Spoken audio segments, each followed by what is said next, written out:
Okay, so basically, we last class we said that we compared um, one word to the power of speech, to the power of thought, to emotions, and to awareness. And we said that one word is completely insignificant. So although Hashem created the world with 10 utterances, the world it doesn't nothing was added from Hashem's perspective from after creation to before creation. Hashem is still the only one. So that is very nice. From Hashem's perspective, one word is nothing. But what about from our perspective? From our perspective, look, Hashem created the world with 10 utterances. Yes, for him, it's nothing. But for us, there's a whole world here that we have to contend with. So, therefore, we're going to go deeper into this concept of speech. Because when we speak, our speech is different than Hashem's speech. When we speak, the words become separate from us. They're like the famous feathers, right? This guy, he spoke a lot of Lashon Hara in his life, goes to the rabbi, he says, what should I do to fix it? Rabbi says, take a pillow and let out all the feathers in the wind. And after he does that, he says, okay, now go and collect go collect the feathers. And he's like, it's impossible. So once the words leave our mouth, it's like once you click send on the email, that's it. You can't take it back. WhatsApp sometimes you have a few minutes.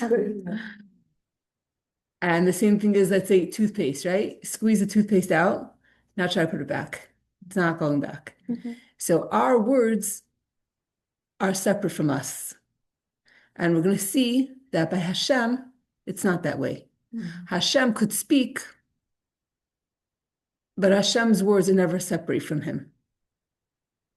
So then you can ask a question, if that's the case, then why is it called speech? Why are we saying that Hashem, why are we using the word speech if it's so different? If by us, speech is separated from us, but by Hashem it's not. So It's a different, we're talking about a different thing. Yeah, like Hashem speaking is it's a different, I don't know what.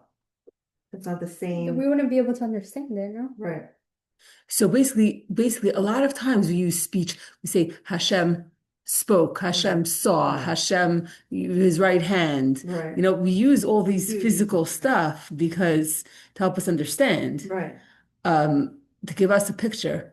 But the truth is that what's the real speech? What's the real hand? The real hand is Hashem's hand. Our hand is like the imitation. Hashem's speech is the real speech. Our speech is, a copy. The goal of our speech to imitate Hashem's speech or not even. So we're not even talking about just the word speech, just the concept of speaking. Like our speech and Hashem's speech is so different. Right. Then why are we saying Hashem spoke? Like make up a different word, or why are we using the word speech, which is a question that we're here to address as well in this chapter. So we're continuing the same theme as last time. We're just going diving in even deeper. Okay. So now we're 239, we're page 21. I'm sorry, chapter 21. We're going to see if we could finish this chapter today. Okay. V'hine midas HaKadosh Baruch Hu shalaik midas basar v'dam. Hashem's attributes are not like the attributes of man of flesh and blood. Hello. Tanya's here. Okay. Hello. You made it. Amazing. Excellent. Okay. Books and always. Oh, wow. You're so sweet. Well, Thank There's you. the one to. I'm gonna go wash. Okay, me, yes, Carry on. yes. Yeah. Okay. Salami.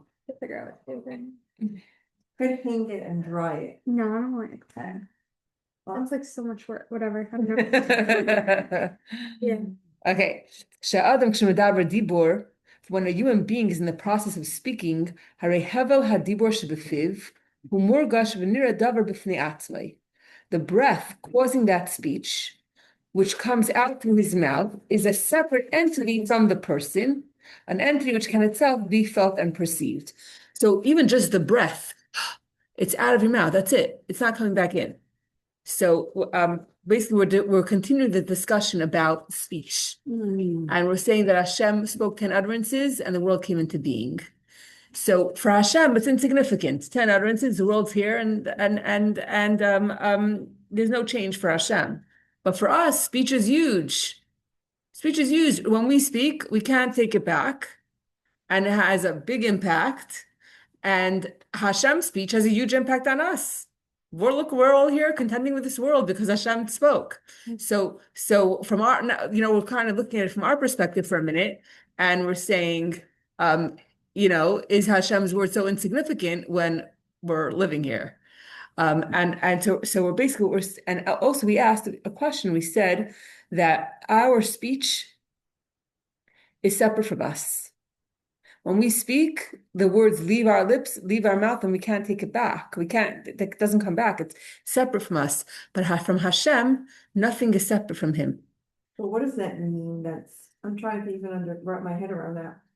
His speech is not separate. Like, what does that even mean? Or can we even understand that? Right. So his speech doesn't leave him. Which means basically nothing is separate from Hashem. He talked and then the words went out. Right. Oh, is it just like the neshama, although he blows it into us, it's still part of him.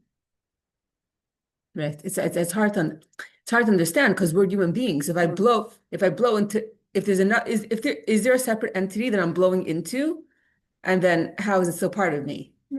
Because we can't perceive that. We can't understand that. But the question is, why are we even saying that Hashem spoke if our speech and Hashem's speech is so different? Our speech, when we speak, the speech is separate from us. When Hashem speaks, it's not separate from him. And even though we don't understand what that, well, we will understand a tiny bit of what that means. But so we're trying to define this. What does speech really mean? What are the components of speech? What is the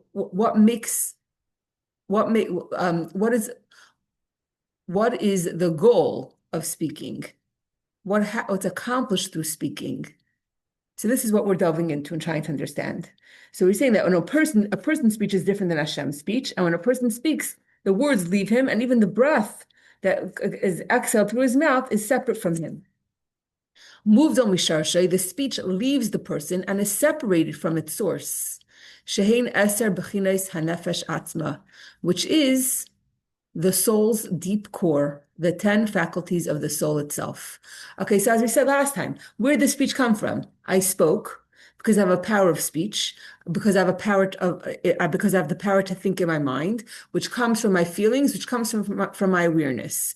But once the speech left me, it left the 10 powers of my soul, which is where I had the awareness and which is where I had the feelings. And now the speech is it's like a thing of toothpaste.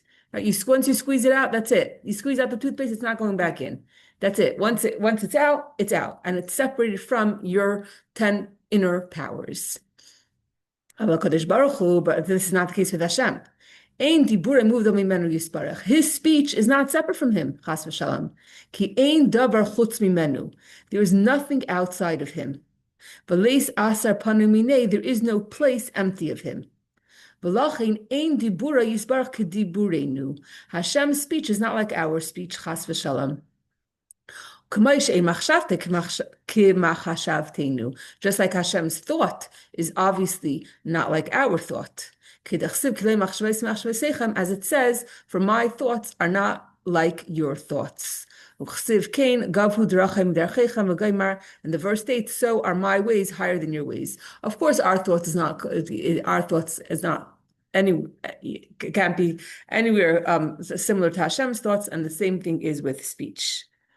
So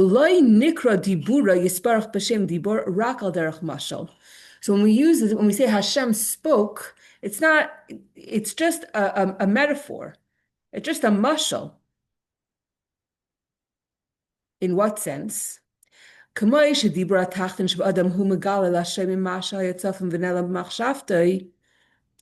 fact that Hashem's speech is called speech, it's not because there's two elements of speech. One element is separation, that it's separate from us. The other point of speech, the other factor of speech is revelation. And so the separation part, that does not apply to Hashem, but the revelation part, that does. When I speak, I could reveal to you what I'm feeling. And when Hashem speaks, then he reveals his power and he creates the world. So there's a concept of revelation, but it's not separation. Human speech is separation plus revelation. Hashem's speech is not separation, only revelation. Not separation, it just, his speech does not separate from him. Right. You're saying, and it's hard to understand what that means. Yeah. It's hard to Is there an example, understand. like you could give us, like, what does that mean, it doesn't leave him? Well, as you said before about the neshama, right? Yeah, Meaning that it's Hashem, right, puts it into Puts us, it but into it us, doesn't but we're- leave him. right? So it's the same way with speech. But meaning speech, we anyways can't, I think it's hard in general, Right. because what does it mean Hashem has thoughts? What does it mean? He's like, it's just, I mean, mind like to- Nevuah, like Hashem did, there were words that were revealed and spoken to Hashem, to Moshe and the Nevi'im or whatever, so it's like there is, in terms of, but that makes sense, like revelation. I guess that comes back to revelation. So basically, we're living in a world where everything that we see is basically a mask. And the truth is, which is not evident, is Ein Od Milvado, there is nothing other than Hashem. You see snow, you see this, you see that, and it looks like it could interfere with, ABC. But we have to realize that there's nothing other than Hashem. And if it seems that there's another power, it's just we have to remove the mask and see the truth. And to answer your question, I'm going to try to answer your question from the Parsha. In this week's Parsha is Parshas Peshalach. And what happens? The Yidden sing a song, Az Yashir. And there are three different opinions of how was Az Yashir sung. One opinion is that there are 44 phrases in Az Yashir. One opinion is that Moshe said each phrase, and the people responded, Ashir el Hashem. Moshe said, phrase 2, Ashir el Hashem. Phrase 3, Ashir el Hashem, which basically just means, Amen, I agree. That's one option. Option number 2, Moshe Rabbeinu said each phrase, and the Yidden repeated each phrase after him. Option number 3 is that Moshe just started. He just started the song, and then all the Jewish people who had never heard the song before, it's not that they rehearsed with Ruach HaKodesh, they all, together with Moshe, they all composed the same song and said the same words, including fetuses in their mother's womb. So how is that possible? How is that possible? well, anything's possible if it's Ruach Kodesh. Right. But the reason why it's possible is because Moshe Rabbeinu, because of who he is, Moshe Rabbeinu is his soul is comprised of all the souls of the Jewish people in this generation. So every person, think of like a bonfire, and every person is every person is like another candle that was lit from that bonfire. So every person is a divine spark, but all those the divine sparks, all of the souls of all people in the generation, Moshe Rabbeinu is the collective soul. Oh.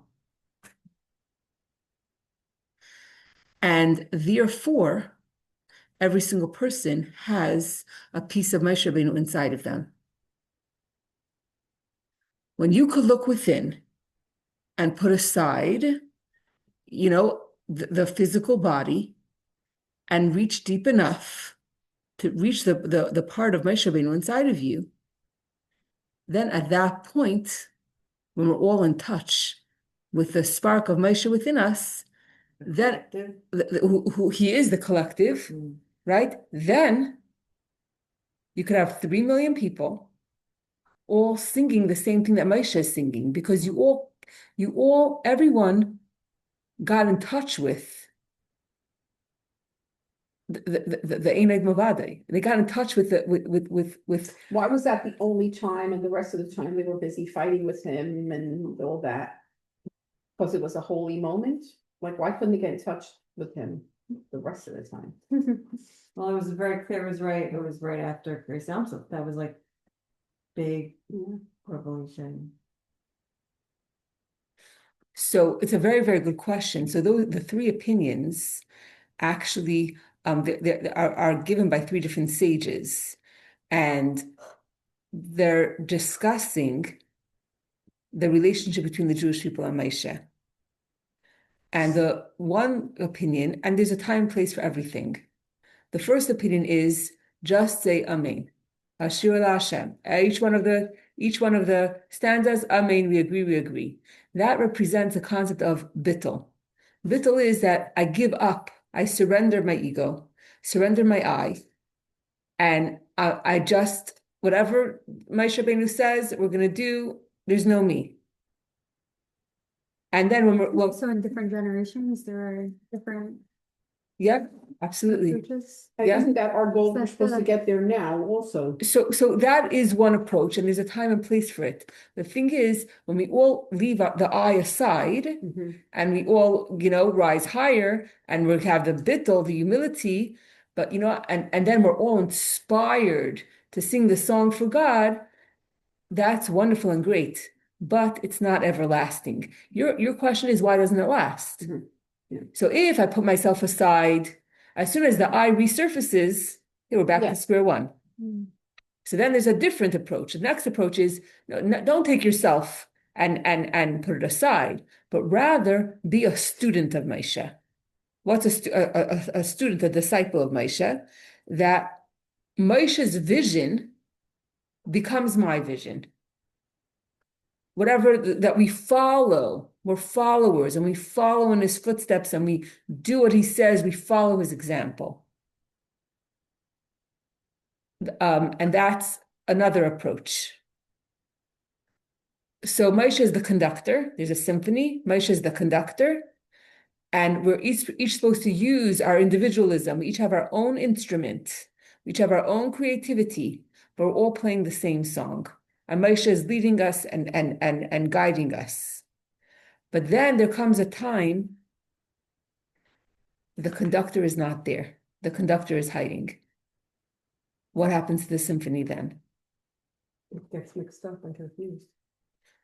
So at that point, the Rebbe explains, at that point, what the Moshe Rabbeinu wants is that we should dig within and find the power of Moshe that we have within us, and that we should become leaders, not just students that follow, but we have the power to become a leader.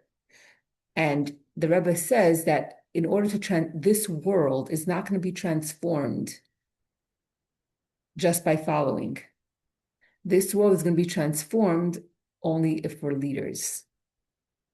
And the reason why this teaching is so profound is because today is a very special day. Today is Yud Shvat. Today is the day that the previous Lubavitcher Rebbe, Rabbi Yosef Yitzchak Schneerson, passed away. And 1 year later, Rabbi Menachem Mendel Shearson, our Rebbe, took upon himself the leadership. It's interesting. No, just because Yosef was born Cheshvat. I know I Wow. was like, oh, Wow. it wasn't the exact. So Shira is also Cheshvat, my daughter. Yeah. Cheshvat. That's cute. Yeah. It's very close. Yeah. Um, so it's a very special day. And the Rebbe, right, the Rebbe basically, he didn't just create students, but he created leaders. And therefore, even though he passed away so many years ago, the Chabad movement didn't shut down. Because what was demanded of us is not just to be followers, but to be leaders. So basically, what we have to keep doing, is not live just not live by what our physical eyes could see. Because our physical eyes could only see three-dimensional physical things. And we can't get carried away and anxious and nervous and anxiety about all the physical stuff. We have to realize that every single thing behind it, if you just take off the mask, there's only God. There's nothing else. There's nothing separate from Hashem. There's no power that's separate from Hashem. Um, and that is the ultimate truth. So go back to your question. What was the question? Why didn't the Yidden have that? Why were they ever fighting with Moshe? Why didn't they have that loyalty throughout? So first of all, I mean, Bashem Moshe Avdei, then for sure they did. I think you have to keep finding that again. It's like you Yeah. have to find, let's say, if someone's anxious, they have to do breathing and calm it. Yeah, they have it within them, but they have to access it. Like that's what I'm saying. So we have to access our Moshe all the time. Yeah. And you have to be mindful when you do that. Right. It doesn't just happen automatically. Let's say talking about how just mindfulness or calmness or meditation. When you're doing meditation, you're not in your usual state of life where you're running around doing things. You actually have to sit down, be quiet, and really zone in. So I guess that's how we get to our Moshe. Yeah, and it says it's an avodah every minute of every day. And the more we practice it, the easier it is to access. It's like doing exercise. But again and again and again and again. I have a question that could be because maybe I haven't been here for years of the earlier chapters, but in terms of the stuff inside that we're accessing, I don't know if you just mentioned like something about 10, like Hours. there's like once we were talking about accessing inner Chachma, now we're talking inner Moshe, like what are all the things inside? So that's Is excellent. they're all one and the same, or That's is it like excellent. That's different- excellent. So it actually is true that the inner Chachma and the inner Moshe are the same thing. I feel like it goes back in the neshama. There's But we're talking about- different key pieces in the neshama, but what we're trying to access is We're talking about the that core. godliness inside of us. Yeah, but It's with all the same, like it's the 10 power, the 10 powers. Chachma was like the highest. Yeah. Isn't it? It's pieces of the soul, right? I think I read by myself. I was trying to read the Tanya by myself, couldn't figure it out. Same life. And I got very nervous because I was like, your neshama is one thing and it's inside of you. There's a Yetzer Hara and a Yetzer Tov. I don't know, is the Yetzer Tov the neshama? I think it is. Then I started reading the Tanya and he went into a lot of little pieces of us and I'm like, oh, I'm closing this book now. Because I don't want to have 75 pieces. It's too confusing. I want to have one. My neshama, I knew it, and I was good. We were working well together. right. Now there's a lot of them. It's confusing, right? Like I like when it was like a pretty part, like a little part. Now it's like a kaleidoscope or something, right? It's much more of a kaleidoscope. But I guess, and within that is contained the one soul, but it's in different. Because we're talking about different facets of Facets, it. Or different, yes. Yeah, it's like different, or hit different facets of it. You know, when the light bounces off a diamond, it's Right. the same diamond, but it's Right. bouncing off. Right. So it's which parts do we want to focus on, I guess, or look at, Yeah. examine. And also there's different levels. So there's 10 powers. The first 3 are intellectual powers, and then the next 7 are emotional powers. And but it goes, it's like a chain. What does that mean, power? So we don't know we say Sfiras Eimer, but Yeah. so it's Chesed, Oh, Gvura, okay. Tiferes, Right, Netzach, right. Hod, Yesod, Malchus, Right. and it's in that order. it's in that order, and it's like a chain-like descent. Mhm. And the higher you are, like the more like less defined it is. Like, and even within Hashem, there's the way Hashem is before any of these attributes of, or like there's you, how you are for yourself, and then there's speech, how you relate to other people. So speech is obviously lower than thought, because there's how I am for myself is a higher level than how I show up for other people. So that, because thought is closer to the source of the soul than Yes. speeches. Yes, because 100%, 100, it's more inner. Yeah. So what I'm saying is that there's it's not like there's 10 powers and they're all, here's a plate, 10 options, but it's not just 10 different things, but rather there's an order, there's a system, there's higher, there's lower, there's there's it's a whole complex thing. But there's Hashem's kindness, and then there's levels that are way above Hashem's kindness, because kindness is how Hashem has to be kind. Hashem is being kind to us, but that's how he's relating to us. But there's how Hashem is way before anything, way before existence, way before the world. So there's so many different yes, there's so many different facets, but it's not like all the facets are created equal, so to speak. There's a hierarchy of how it works, and the intellect is always higher than the emotions, always. And the highest is Chachma, and Chachma, we said, is above logic, even though we think that Chachma is wisdom, so it should be part of logic, but we discussed that Chachma is even above logic. I have a curious question. Yeah.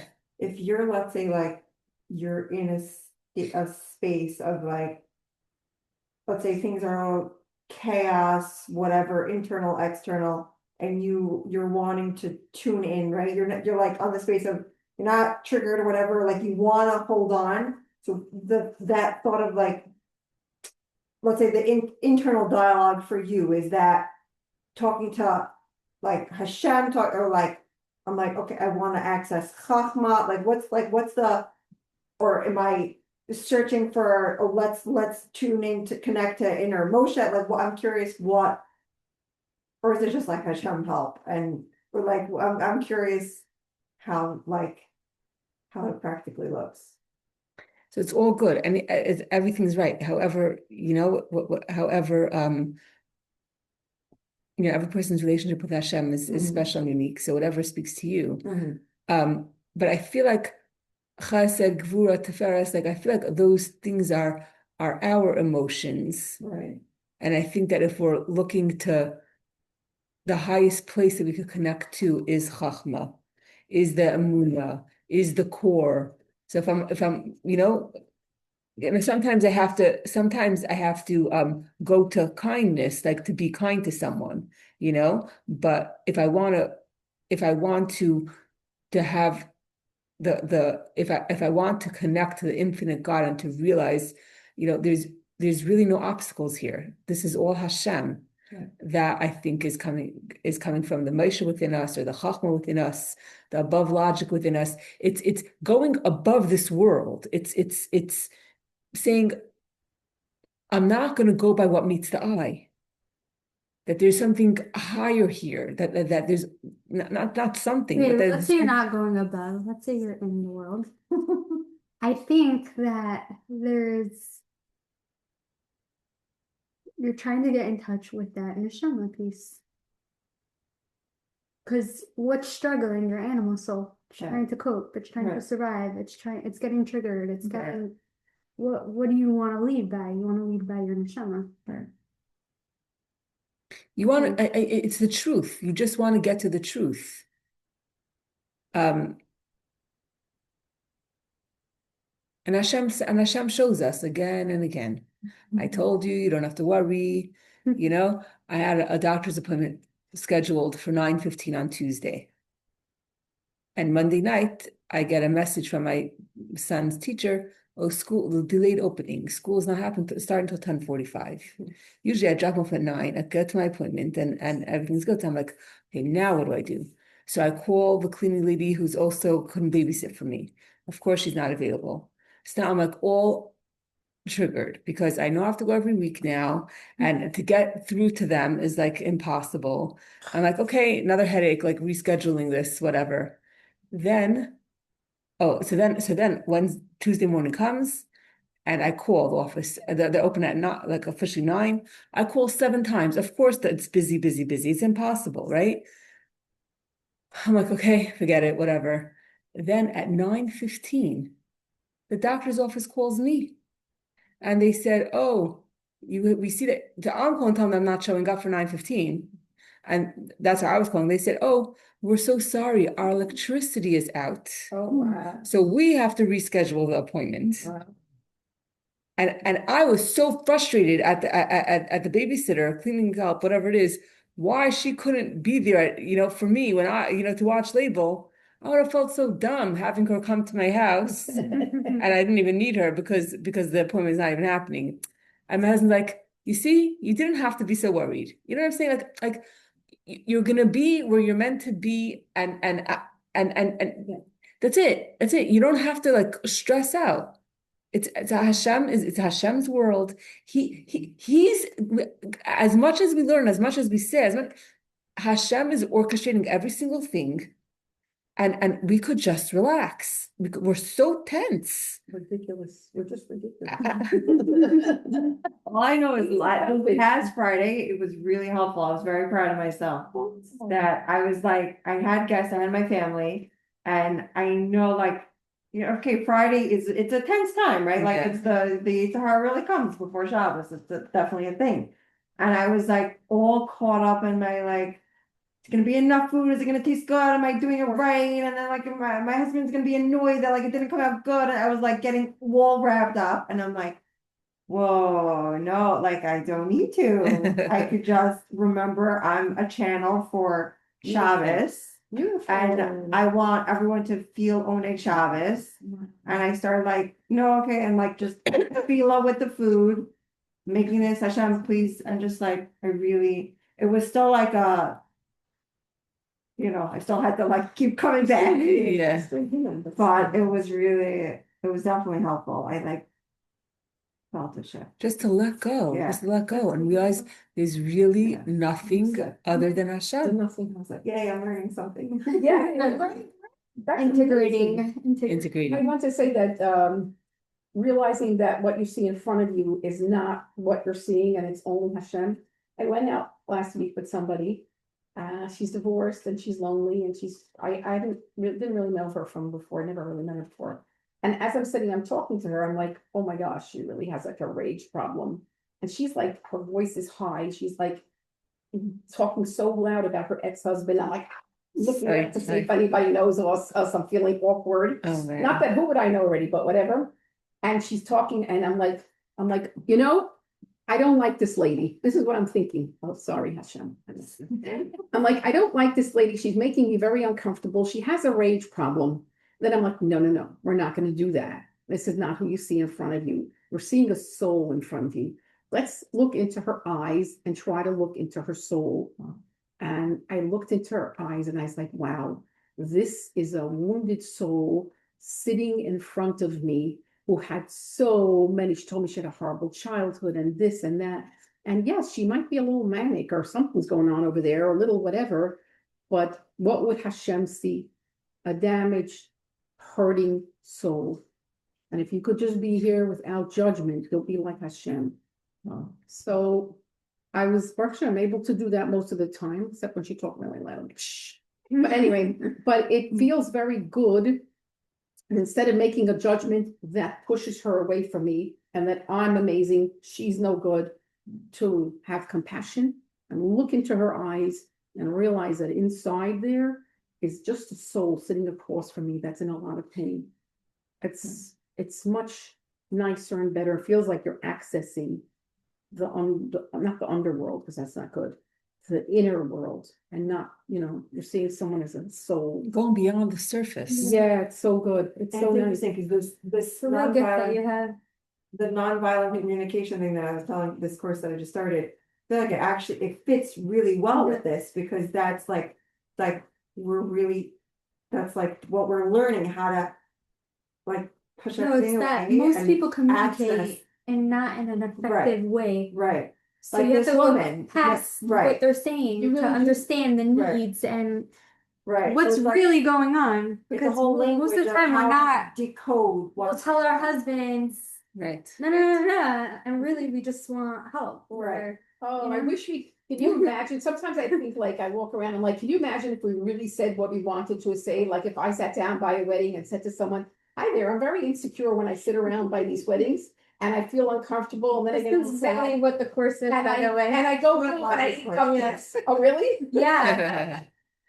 That's, and she would say back to me, oh my gosh, I'm so glad you're talking to me, because I was just feeling really awkward myself. Yeah. Hold my hand, could we be friends? You know, I wish we could all do that. Yeah. I call it Chumash and Rashi. Like, look at the Chumash of what people are saying and try to read the Rashi. Yeah, It's that's, so that's interesting. good. Yeah. Isn't that? That's what this course And is. sometimes you have to go to the Kleyakar, the Mefarshim, and really try to understand what, Totally. because whatever somebody's telling you, it's not, and however you take it, you're just taking it because you're like a trampoline where people bounce ideas off you and you bounce back to them your what you've learned, your learned behaviors and opinions inside of you. Yeah. So you project whatever's inside. It's a very, very fascinating world.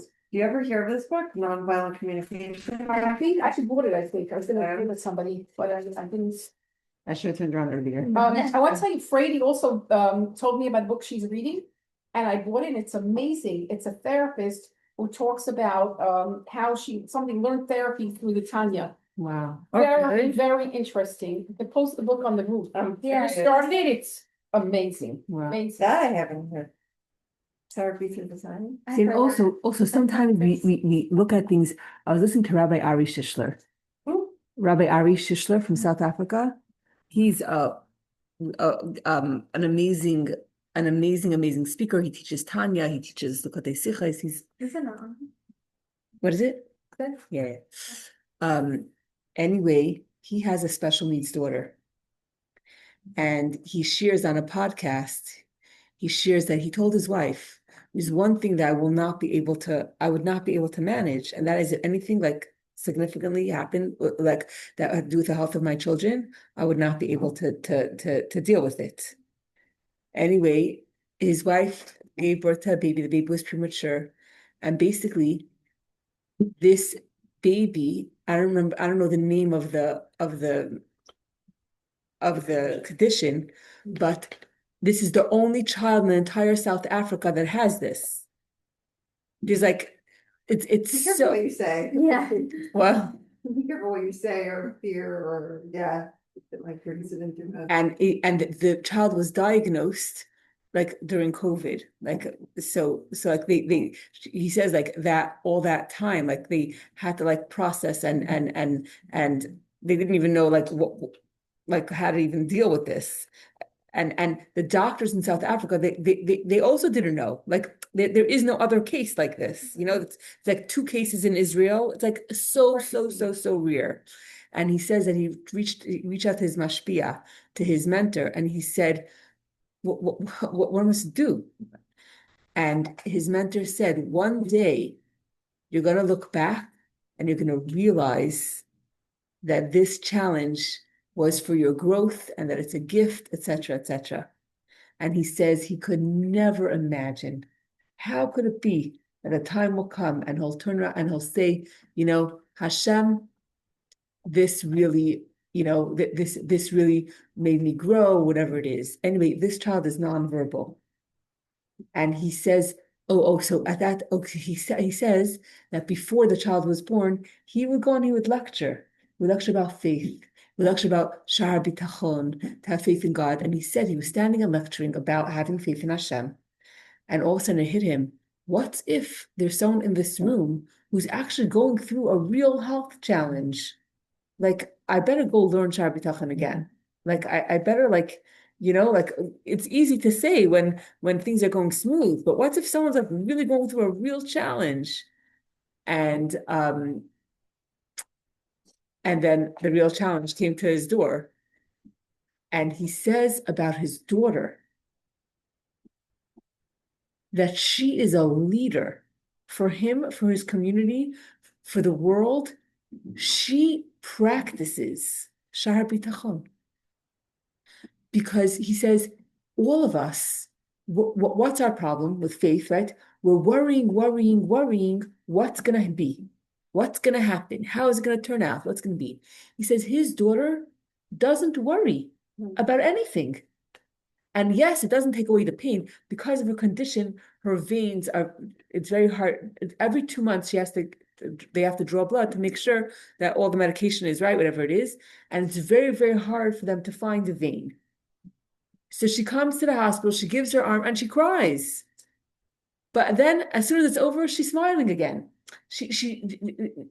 And because of, and then there's certain medication and they didn't take it. She didn't take it because it wasn't available. And then when it became available again, she started taking it again, but it made her very, very nauseous, especially since she's like restarting it. And she threw up multiple times. But between each time that she threw up, she's smiling again. Wow. She's not worried about what's going to be in 2 seconds. There's everything in Sha'ar B'tachon, how to live Sha'ar B'tachon. He sees his daughter, and he's like, "This is how. This is what Sha'ar B'tachon means in front of his eyes." And because she's nonverbal, they made these cards, and she gives it to the people. Like she can't speak. So when she comes to the hospital, like everyone's like she's like the celebrity over there. And she gives people cards that explain her condition. And basically it's like I forget the name of the card, basically like to and she's always smiling. And like take this card and do something good for someone else. So she's a vehicle for spreading light and love and smiles and it's incredible. Now you could look at it from your physical eyes and say, this is the biggest tragedy that ever happened. There's no case study for this. It's so rare. It's so until they figure out what it was and this and that. Or you could go deeper and say, of course, we don't want any challenges. But he said that he never thought he'd be able to understand what his mashpia, what his mentor was saying, that one day you'll be able to look back and say, wow, look how much I've grown. Look what I understand. Look what I see. Look at my perspective now. Look at and not to judge a person just by their exterior handicap or the fact that they can't, do exactly what other kids their age are doing, but to see that this child, how from all the people in this universe, how she is an example. You want to know what does Amunah B'tachon look like? You want to know what Amunah B'tachon looks like? Look at her. It's not us who are all, so it's just, go ahead. A friend that has her oldest is special needs, and she wrote a poem. She'll like read it. She sent it to me. I'm like, you need to publish this. Of like a similar thing of like, she had like, expectations of what it would be to have a daughter, and her daughter would be just like her. And she basically like now sees her daughter's like Hashem or whatever, like this lesson. And she's like, now, like, I want to be like her. Like, please, Hashem, let me be like my daughter. I should find him. Wow. It's really, Oh my gosh, that's so deep. I was like, You want your child to be like you, and then you say, hey, wow. Yeah. It's milkshakes, paper plates. I think actually she sent it into a magazine, but they wanted her to write it out more in like a story form. But so she did, which was beautiful also, but the poem version is much more like more powerful, I think. Really yummy. Wow. Just to put it into Thank a bunch you. of pieces. Fresh and delicious. Thank you. Is that far? I think it's milkshakes. Oh, okay. Are you flakes? Yes. What? Really? I had leftovers. Oh. Wow. Well, you want to take some home? I mean, if there's not extra. Okay, so we have a few more minutes. I want to do you want to find I found okay, you this. found I found okay, this. so let's do it. Once upon a time, there was a little girl, and all she ever wanted was to be a mother. She said, one day I will be one day I will have a little girl just like me. And she grew up and got married. I probably, I wonder if reading it will be better, whatever. So I don't know, I'm not like saying it with her. Anyways, she grew up, she got married, and when she was expecting her first baby, she said, Hashem, please make me a little girl just like me. Pretty please. And he did. And she was beautiful just like me. She was feisty just like me. And she was full of life just like me. And then over time, things changed.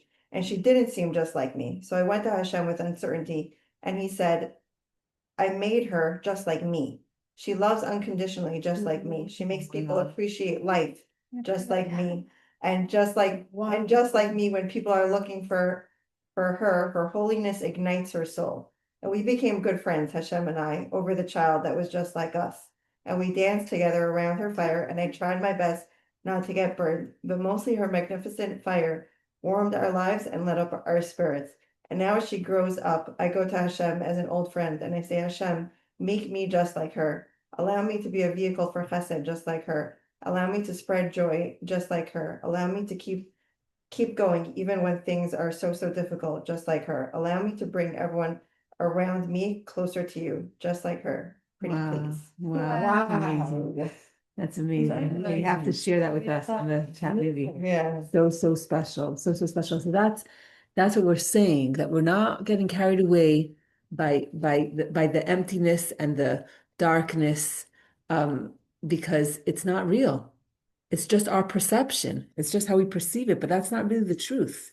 And we're going to read, let's try to read a little bit more to see that here. Okay.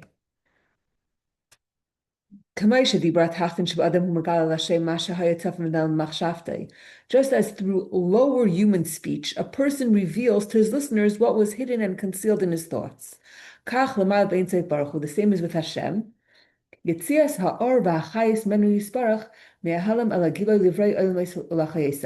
So Hashem, when we say Hashem spoke, it's that we're talking about the element of revelation.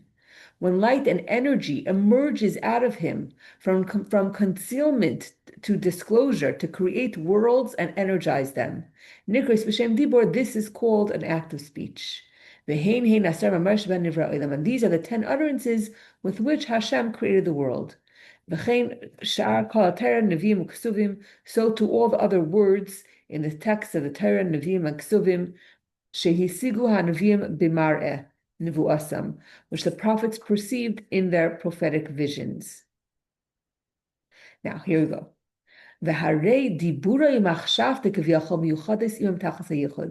Yet, while human and divine speech both share the property of revelation, Hashem's so-called speech and thought differ from humans in that they're always totally united and one with him. You say, what does that look like? So it looks like the way your speech is, the way human speech and thought is, as it exists in potential in your awareness and in your intellect and in your emotions before you spoke it. If I want to have some of this delicious pastry, right?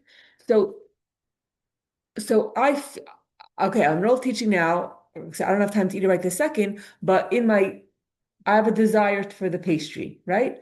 But so there are words, they didn't come out yet. I didn't say I want to have a piece, but those words are still inside of me. They didn't leave me. So just like I have this awareness and a feeling that I want it, and over there, it's not even words yet, but then it comes into my thought in words. So it's words, but it's still part of me. It hasn't left me. And the same way Hashem also has his words, his speech, his revelation, but it's still part of him. Just like there are words that are still part of me. I didn't yet express it. It wasn't yet separated from me. I didn't yet open up the pillow and let the feathers out. I didn't say it yet. So just like there are words that are inside of me that didn't yet come out, so too Hashem, his words which reveal, they're still part of him. Just like there could be words part of me, but the difference is that with me, until the words come out, they're not revealed. By Hashem, there could be the revelation without the separation. I'm just laughing about that because I have this problem. I feel like it's been happening more recently, maybe because I'm talking about it too much. that if I'll think about saying something to someone, either actually talking or texting, like in my head, I'm like, okay, I'm gonna text this person X, Y, and Z. Woof. And then if I don't do it right away, but in my brain will consider it as if it's done. Right, yeah, that happens. And then I'll forget, and then or like I thought about taking something out of the dryer and I didn't, but like I thought I did, and Right, Yeah. because we're so busy. 'Cause we're so- Right. You're allowed. Mommies are allowed. Absolutely. Okay. שאז היו עושים מחשבה דיבר זה הנמשך זמנכם ותשוקה זה בכך בלב. Since the letters of thought or the speech, they were ready, they were potentially in my heart before I spoke them. And since those letters, they weren't yet, they didn't yet form into language. It's still a feeling. They're completely united with me. The chachma and intellect of the brain, or the longing and desire in the heart. It's still the awareness, it's still in the feelings. This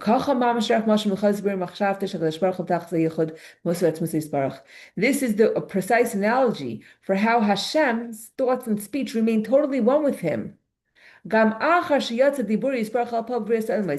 after his speech left him, so to speak, emerged, was revealed, and actually created worlds, it's as if it didn't leave him. Retaining the same level of unity with him as it did before the world was created. And there's absolutely no change to Hashem whatsoever. Why Almost is that there. important, that quality of Hashem's words not leaving him? Why is it important for us to know? For Einoid Movade, that there's nothing other than Hashem. There's nothing that there's Why would it nothing. make us think that there is something? There's nothing separate from Hashem, because although Hashem created a world, and to us it seems very significant, but the words that were used to create the world, and yes, there was revelation, and yes, there's a world, but none of that is separate from him. It's interesting because in the parsha, I've recently been listening. I feel like these parshas, there's so much going on, there's so much depth, and I'm like barely getting into the surface. But I was hearing something vaguely about the 10 maros that Hashem created the world, and there was a connection with the 10 makos, Wow. and then also then a connection. And that transition something about the Aseres Hadibros. Anyone familiar with this? There was something that then I think it was maybe Tanya Chazanov, who of Human and Holy. I think she was saying something about this of like that it went from it's just it like very much ties into this concept of that those 10 utterances, like they transform somehow, like with us I don't know, I should look it up because it would probably be interesting to So really amazing. understand this connection. But yeah, it's a whole deep understanding. Right. Okay, I'm just going to rush through Yeah. the chapter to see if there's any other to give Tanya an answer here. Okay, Ella el habruim. It's only from our perspective. We who receive the life force from God's speech, it's only from our perspective that we see a world that emerged, and we see creation. Okay, yeah. Guys, I'm leaving an envelope if anyone wants to thank you. contribute. Thank you. Esty wants, Sarah Esty wants the recording. From this class. Yeah. Okay, fine. Thanks. Okay, thank you so much. Thank I'm you. almost done.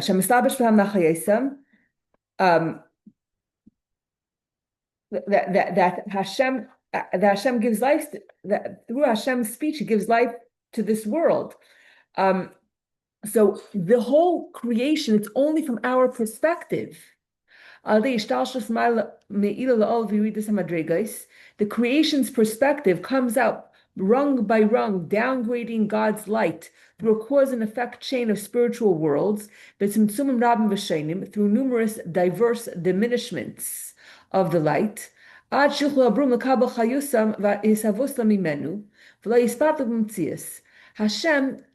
has to has to do this process of tzimtzum, to condense his infinite light in order to create a world.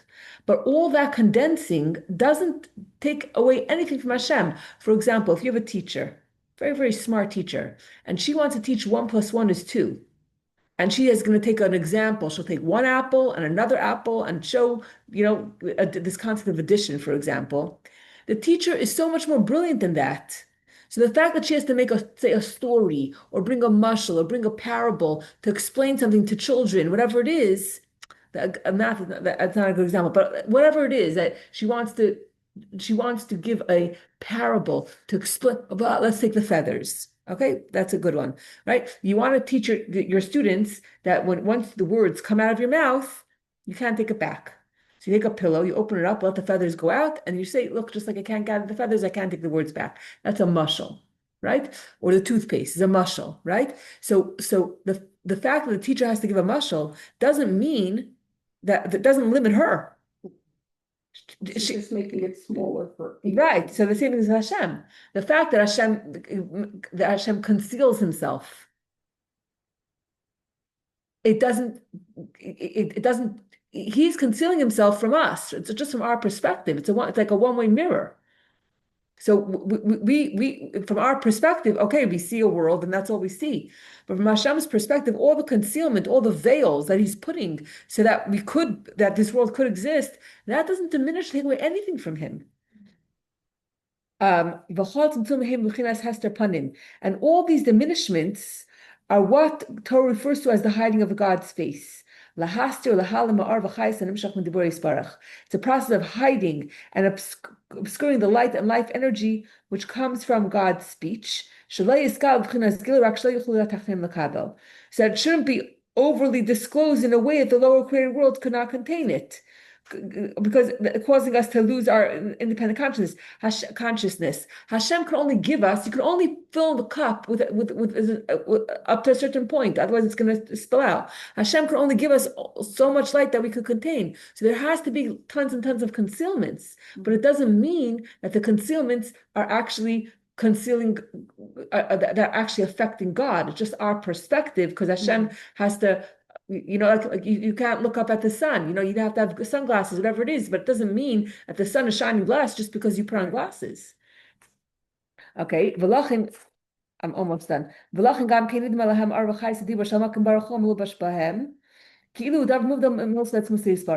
So it appears to creations that Hashem's speech, as if they was created the world as something separate from Hashem. And it seems to us that just like we speak and it's separate from us, Hashem spoke and the world is separate from him. But from Hashem's perspective, there is no diminishment, hiding, or concealment that would hide or conceal anything in his presence. For Hashem, darkness is the same as light. There's no difference. As it says, even darkness does not obscure you. Darkness, it could be dark for us, but it's not dark for Hashem. Because all the diminishments and all the filters are not something that's apart from Hashem, God forbid. Rather, like the snail, whose garment, the shell that hides it, is part of its body. This was the title that I used for the class. A snail, right? The snail hides in its shell. Yes, there is concealment, but the concealment is part of its body. So the same thing is Hashem, which is an incredible mashal, again, a parable. So Hashem conceals, but the concealment is not separate from him. It's part of him. He created it. He just did it just that we should be able to live in this world. So the concealment is not there's Hashem, and now there's concealment, darkness, tragedy, troubles, other powers. No. The concealment itself, where did it come from? Where is the darkness coming from? It's all Hashem. It's concealment, but it's not separate from Hashem, just like you can't separate the shell from the snail. And he did this all because of the Bechira? He did this all because unless he hides his face, we would not be able to withstand. Right. We wouldn't be able to live if we were to actually see what a mitzvah accomplishes. if we're actually able to see what the result of lighting a Shabbos candle, what that does, our neshamas would fly up to heaven. We wouldn't be able to be here. So that's why Hashem has to create this world that to look like this. That it looks like we have our own identity. It looks like the world is just functioning. It looks like there's things that are getting in the way. But it's all just from our perspective. So we have to go to Hashem's perspective and say, yes, there's concealment here. Yes, there's stuff that I don't understand. But it's not that all that stuff is separate from Hashem, but rather the concealment is coming from Hashem for whatever reason. Hashem is hiding. Hashem is hiding, but it's Hashem.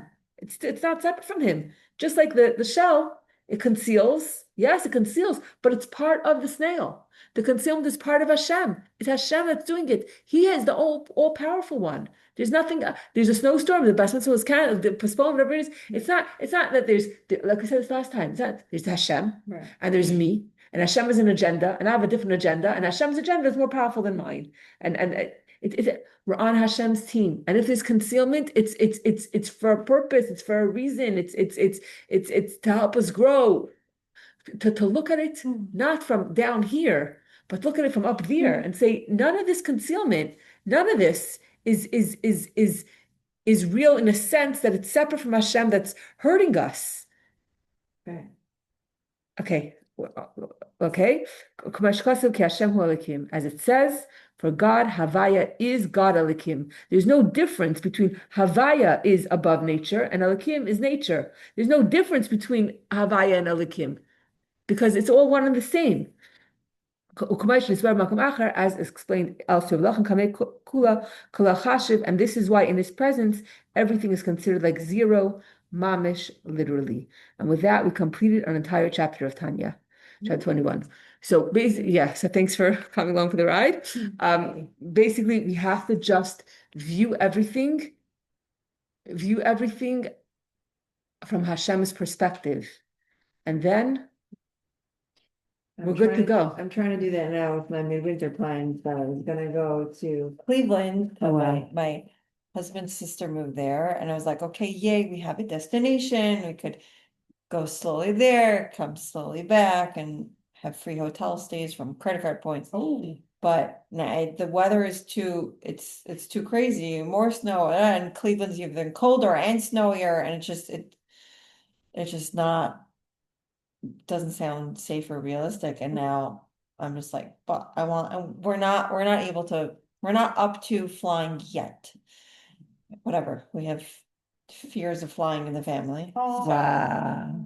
I want to enjoy, I want something, and I'm like, okay, Hashem, you gave us the idea first to go to Cleveland, and then we're excited about that. So you're gonna give us something else that's meant to be, and we just need to like open up to that, the possibility. Right. It's not a punishment. It's Right, not right, hurting us. right. It's I'm trying to stay. It might seem like it's a concealment, but it's not. There's another force or another power right, that's trying to hurt us. right. It's the concealment is he's what's the part. word? It's like you move the train tracks. What is that called? He's just Right. guiding you different. Right. So I'm like, okay, it's gonna be something else, and it's also gonna be good. It's gonna be different. And It's so relaxing to live that way. So Yeah. much better. Yeah. yeah, if I can really get there. Of course, I have all my other things that are like need to contend with. Again, the grief that we're not able to fly. I'm an adventurous spirit. I need that. Like, to me, going down a different street and seeing something new is like gives me a something. Mhm. Like I need adventure. So especially now, it's like I was looking forward for this. So I'll see what other adventure or not, or I don't know. And it's so funny. There are people that went on vacation this past week that feel so stuck. I know people that have flights back to come back this Sunday and don't have flights till tomorrow to come back. And you feel so stuck. So We're stuck in vacation. Yeah. So not Florida and Oh. yeah. And the destination places, they're stuck for a whole week, stuck. So so not sorry. So I'll tell you this, that my grandmother, Mrs. Miriam Popak, Allah Shalom, she arranged for 25 years midwinter conventions for Nashei Chabad for women, and every year was in a different state, and different shluchim did it. And the point was that the people from that state should have this incredible experience, and also women from other states in Crown Heights would come. And then after 25 years, my grandmother said to the Rebbe that it's too much for her. So the Rebbe said, you can't stop, but you could get help. So my mother would help her for another 25 years. So for over 50 years, they had a midwinter convention every year in a different state. And it was the Rebbe, really gave his blessing for it, etc. One year, the convention was in Michigan, in Detroit, freezing cold. And it's a midwinter convention. And the convention is over, and the women went to the airport to go home. And all their husbands are waiting for them. And there was a snowstorm, and the plane wasn't going. So my grandmother called the Rebbe's secretary to ask for a blessing that they should be able to get home. The husbands are waiting for the kids, whatever it is. And she said that we're stuck. And the secretary said, the Rebbe doesn't understand what it means stuck. The Rebbe said, there's no such thing as being stuck. And he said what you should, and he said they gave out countless Shabbos candlesticks in the airport. Wow. Because if you're stuck, it's because there's something that you need to do. There's something you need to do, and to take the opportunity to view it as an opportunity. Yeah. You have a mission. That's why you're there. It's snowing. So the people that have vacation and the people that are here that want to go on vacation, everything's fine. Yeah. But the point is that Hashem ain't od milvadei. That's it. Okay, thank you so much. Okay, take care. Just turn this off. And